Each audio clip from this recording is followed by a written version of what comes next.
Hello students.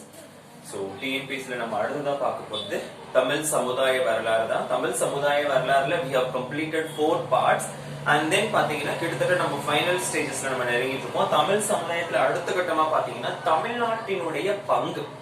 இப்ப India பாரம்பரியம் மிக்க ஒரு நாடு. இந்தியாவுல சிந்து சமவெளி நாகரீகம் முதல் பல முந்தைய நாகரீகங்கள் தோன்றி இருந்தது அப்படிலாம் நம்ம பார்த்துட்டு இருக்கோம்.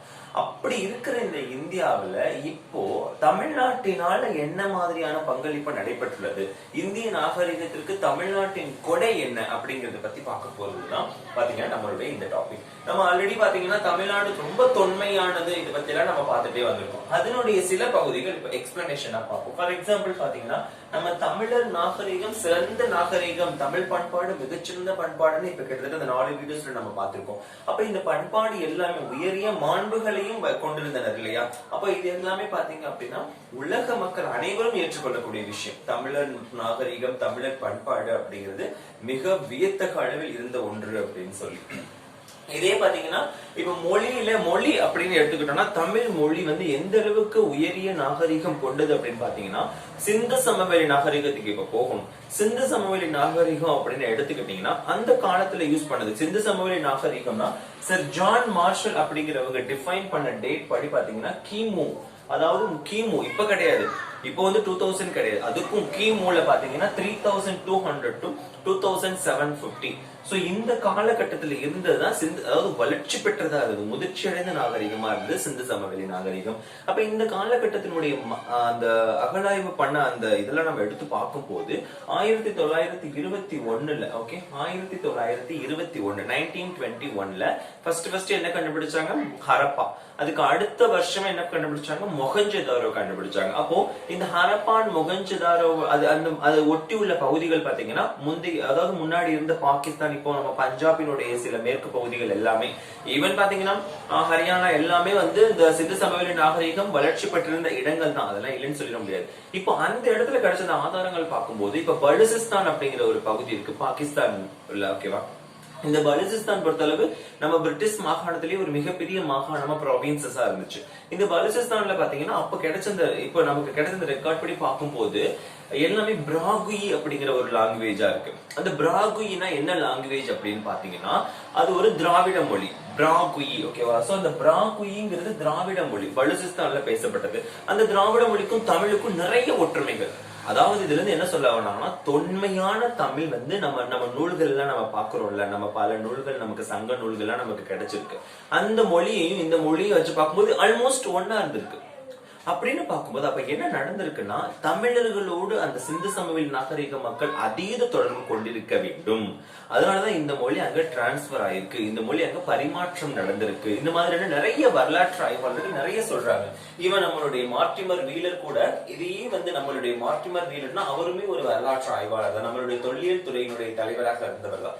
அவருமே இந்த விஷயத்த ஆணித்தரமா சொல்றாரு, ஓகேவா? இது திராவிட மொழிகள்ல ஒண்ணுதான் அப்படின்னு சொல்லி. அப்ப அந்த காலத்திலேயே திராவிட மொழிகள் மிக தீவிரமா வளர்ச்சி பெற்றிருந்தது அப்படின்றத சொல்றாரு. சோ இப்ப பண்டைய தமிழ் அப்படின்னு பாத்தீங்கன்னா சிந்து சமவெளி நாகரிகத்தோடு தொடர்பு இருக்கு. அப்ப அந்த காலத்திலேயே இந்த மொழி அங்க வரைக்கும் பேசப்பட்டிருக்கு. இதுதான் எல்லாரும் சொல்றாங்க. அப்போ உலக மக்கள் பலரும் ஏற்றுக்கொள்ளக்கூடிய விஷயம் என்னன்னா தமிழ் மொழி எல்லா இடங்கள்லயும் அந்த காலத்துல பேசப்பட்டு வந்திருக்கு, திராவிட மொழிகளில் தொன்மையான தமிழ் மொழி. இதே மாதிரி நம்ம நந்திவர்ம பல்லவன், ரொம்ப காலம் கூட வேணும், நம்ம நந்திவர்ம பல்லவன் எடுத்துக்கிட்டீங்க அப்படின்னா நம்மளுடைய காஞ்சிபுரத்தை ஆண்டவர்கள் பல்லவர்கள். அவரே என்ன சொல்லியிருக்காங்கன்னா நம்மளுடைய இந்த தமிழ் மன்னர்கள் எல்லாரையும் திராவிட மன்னர்கள் அப்படின்னே தன்னுடைய கல்வெட்டுகள்ல சொல்லி வச்சிருக்காரு. அது மட்டும் இல்ல, நம்மளுடைய மதுரா விஜயம் நூல் அப்படின்னு ஹிஸ்டரியில நம்ம பார்ப்போம். மதுரா விஜயம் எழுதியாருன்னா கங்காதேவி, அதாவது விஜயநகர பேரரசு குமார கம்பன்னர் மதுரையில எப்படி கொண்டு வரப்பட்டது, குமார கம்பன்னர் அப்படிங்கிற மன்னரால, இதை பத்தி எல்லாம் அவருடைய மனைவியான கங்காதேவி எழுதியிருப்பாங்க. அப்போ இந்த விஷயங்களுமே, அதாவது இந்த நூல்லையுமே என்ன எழுதியிருப்பாங்க அப்படின்னா திராவிட ராஜாக்கள் திறமிழ ராஜாக்கள் அப்படின்னு சொல்லியிருப்பாங்க. சோ அந்த திறமிழ அப்படின்னா திராவிட, அதே மாதிரி தமிழ் மொழிய திராவிட மொழி அப்படின்னு சொல்லி மென்ஷன் பண்ணிருப்பாங்க. அப்ப இந்த மாதிரியான திராவிட, திறமிழ, திருமிகு இந்த மாதிரி வேர்ட்ஸ் நம்ம பார்க்கும் போது அப்ப திராவிடத்தினுடைய இந்த ஆழம் நமக்கு புரிய வருது. அதுல தமிழ் மொழி தான் அப்ப திராவிட மொழி, அந்த மொழியை இந்த அளவுக்கு அவங்க போற்றி புகழ்ந்து பறைசாற்றி இருக்காங்க அப்படிங்கிற ஒரு இது நமக்கு தெரிய வருது. அப்ப நம்ம என்ன சொல்லலாம், நம்மளுடைய மொழி வந்து தொன்று தொட்டு பரவி இருந்தது அப்படிங்கறத நம்ம சொல்லலாம். அதே மாதிரி சமஸ்கிருதம் வேத காலத்துல நமக்கு கிடைச்ச, வேத காலம்னா சிந்து சமவெளி நாகரிகத்துக்கு அப்புறம் வந்த காலம். அந்த வேத காலத்துல முக்கியமா வளர்ந்த ஒரு மொழி சமஸ்கிருதம். அந்த சமஸ்கிருதத்திலேயே தமிழ் கலப்பு இருந்ததை பார்க்கும்போது அப்ப தமிழ் மொழி எங்கும் பரவி இருந்தது அப்படிங்கறத நம்ம சொல்லலாம். ஓகே, அதுக்கப்புறம் பாத்தீங்கன்னா திருக்கோயில்கள். தமிழ்நாட்டுல ஸ்பெஷல் அப்படின்னா கோயில் தான். கோயில் பாத்தீங்கன்னா ராமேஸ்வரம் கோயில், தஞ்சாவூர் கோயில், திருச்சி ஸ்ரீரங்கம் கோயில், தஞ்சாவூர் பெரிய கோயில், தஞ்சாவூர் அதை தாண்டி போனீங்க அப்படின்னா கும்பகோணத்துல கோயில், ஐராவதீஸ்வரர் ஆலயம் இருக்கு. அதுக்கப்புறம் பாத்தீங்கன்னா கங்கை கொண்ட சோழபுரம், சிதம்பரம் நடராஜர் கோயில், எத்தனை கோயில், காஞ்சிபுரம் சிற்பங்கள், இப்படி எல்லா இடத்துலயும் கோயில் கோயில் கோயில் கோயில். அந்த கோயில் எல்லாம் பிரமிக்கத்தக்க அளவு. காளையார் கோயில ஒரு கோயில், மதுரையில கோயில், திருநெல்வேலி கோயில், எல்லா இடங்களையும், கோயம்புத்தூர்ல எல்லா இடங்களையும் அந்த கோயில்களுடைய அந்த உயரம், அந்த செதுக்கப்பட்ட விதம், இதெல்லாம் ரொம்ப வந்து ஒரு மிகப்பெரிய ஒரு வரலாற்றினை பறைசாற்றும் இடங்களாக இருந்தன. ஓகே ஓகே சோ இப்போ அந்த கோயில்கள் வந்து அந்த மாதிரியே வந்து விஷயங்களை பறைசாற்றணும். அப்ப அந்த உயரம் அதெல்லாம் பார்க்கும்போது தொன்மையான ஒரு கட்டிடக்கலை பாரம்பரியம் நம்ம கிட்ட இருந்தா நம்மளால நம்ப முடியுது. இன்னொன்னு என்னன்னா, சரி இது தமிழ்நாட்டுல மட்டும்தான் இருந்துச்சா, இது வந்து இந்தியாவுக்கு என்ன கொடை பண்ணுச்சுன்னா, நம்ம நிறைய விஷயங்கள் பாக்குறோம். கைலாசநாதர் கோயில் இதெல்லாம் வந்து வட மாநிலங்களில் உள்ள கோயில்களுடைய கட்டுமான கலையும் தென் மாநிலங்களில் உள்ள கோயில்களுடைய கட்டுமான கலையும் ஒன்றுபட்டிருப்பதை பார்க்கும் போது அப்ப தமிழர்கள் வந்து கோயில் கட்டுமான கலைக்கும் பறைசாற்றி இருக்கிறார்கள், நாடெங்கும் பறைசாற்றி இருக்கிறார்கள் அப்படிங்கிறது நமக்கு தெரிய வருது. அதுக்கப்புறம் பாத்தீங்கன்னா கோயில்கள் அப்படின்னா அந்த கோயில் கட்டி வச்சாங்க. அதனுடைய சிறப்பு என்னன்னா, முக்கியமா பாத்தீங்கன்னா பேரிடர் காலங்கள்ல மழை வரும்போதோ, புயல் வரும்போதோ, வெள்ளம் வரும்போதோ, அந்த பேரிடர் காலங்கள்ல பாத்தீங்கன்னா மக்கள் போய் தங்குறதுக்கும், மக்களை காப்பாற்றக்கூடிய மன்னர்கள் என்ன பண்ணுவாங்கன்னா கோயில்கள்ல போய் அப்படியே தங்க வச்சுக்குவாங்க. இவன் நம்ம தஞ்சாவூர் பெரிய கோயில் நீங்க பாத்தீங்கன்னா சுத்தி அந்த இது இருக்கும், அதாவது குண்டு போற மாதிரி, வீரர்கள் நின்று பாதுகாக்கிற மாதிரி. அப்ப போர்க்காலங்கள்ல மக்கள் உள்ள தங்க வச்சுப்பாங்க. அப்ப எந்த ஆபத்தும் உங்களுக்கு ஏற்பட்ட கூடாது அப்படிங்கிற ஒரு காரணம் தான், வேற ஒண்ணு. அந்த மாதிரி வந்து கோயில்கள் நமக்கு இருந்து பயன்பட்டு வந்தன. அதோடு மட்டுமல்ல, கோயில்களை வந்து ஆலயங்கள்ங்கிற பெயர் சூட்டினாங்க. ஆலயம் அப்படின்னா லயம். அந்த லயம்னா என்ன தெரியுமா? லயித்து போதல். அதாவது நம்ம இப்ப கோயில்களுக்கு போனோம்னா அந்த ஆண்டவனை பார்த்து அப்படியே நம்ம மெய்மறந்து போகக்கூடிய விஷயம். அந்த மாதிரி நம்மளே நம்ம அறியாம இதுல அவங்க என்ன சொல்ல வராங்கன்னா, ஆன்மாவுக்கு இந்த உலகத்துல அழிவு கிடையாது. நம்ம உடல் கொண்டிருக்கிற அந்த உயிர் கொண்டிருக்கிற அந்த உடலுக்கு தான் அழிவை தவிர ஆன்மாவுக்கு கிடையாது. அதனாலதான் கோயிலுக்கு போனோம்னா ஆன்மா வந்து கடவுளோடு சங்கமிப்பதால், அந்த லயம் செய்வதால் தான் அந்த கோயிலுடைய பெயரே வந்து ஆலயம் அப்படின்னு வந்ததா சொல்லுவாங்க.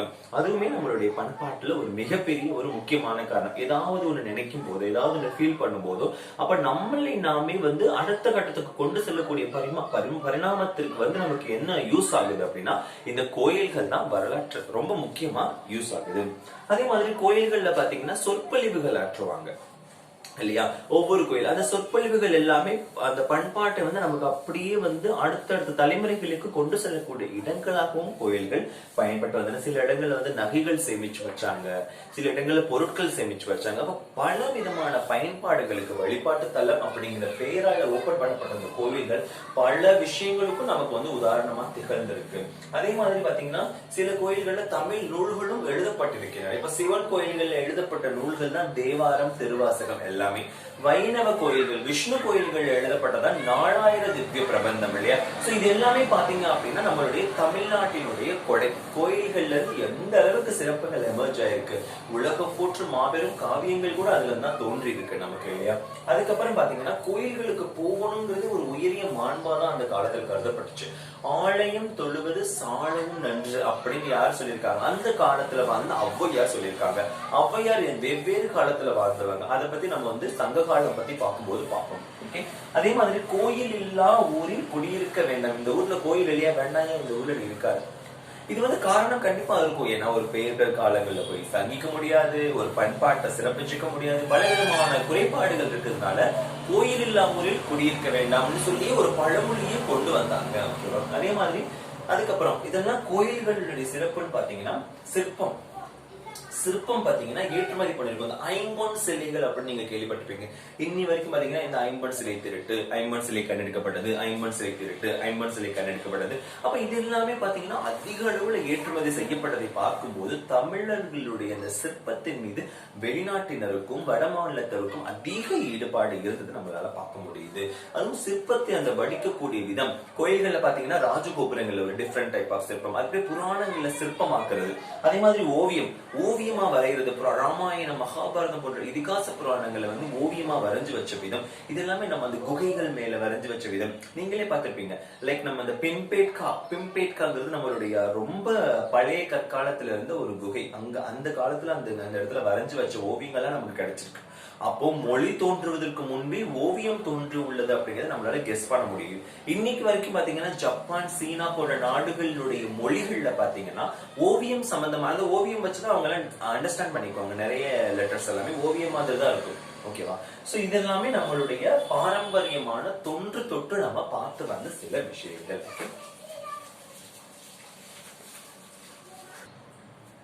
ஓகே, சோ அடுத்ததான் நம்மளுடைய தமிழ்நாட்டினுடைய கொடை அப்படின்னு பார்த்தோம் அப்படின்னா நாட்டியம்.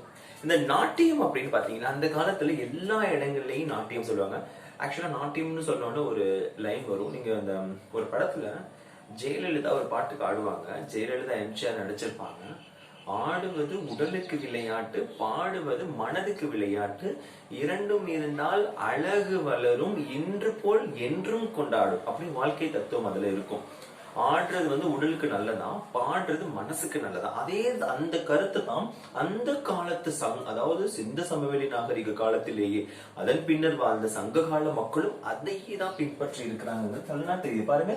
கைவழி கண்களும் கண்வழி மனமும் செல்ல ஆடுதல், கைவழி கண்களும் கண்வழி மனமும். அப்போ இது வந்து அப்படியே பரதநாட்டியத்தை நீங்க பொறுத்தலாம். அப்படியே இப்படி போட்ட ஆடுற அந்த விஷயம் வந்து அப்ப அந்த கை வலி கண்கள் பாத்தீங்கன்னா அதுக்கேற்ற மாதிரி பரதநாட்டியம் அந்த பெண்கள் ஆடுறத பாத்திருக்கீங்கன்னா அப்ப என்ன இருக்கும் அப்படின்னா கை எந்த டைரக்ஷன்ல போகுதோ அதே டைரக்ஷன்ல கண் போகும். அதை நீங்க பாத்திருப்பீங்கன்னு நினைக்கிறேன்.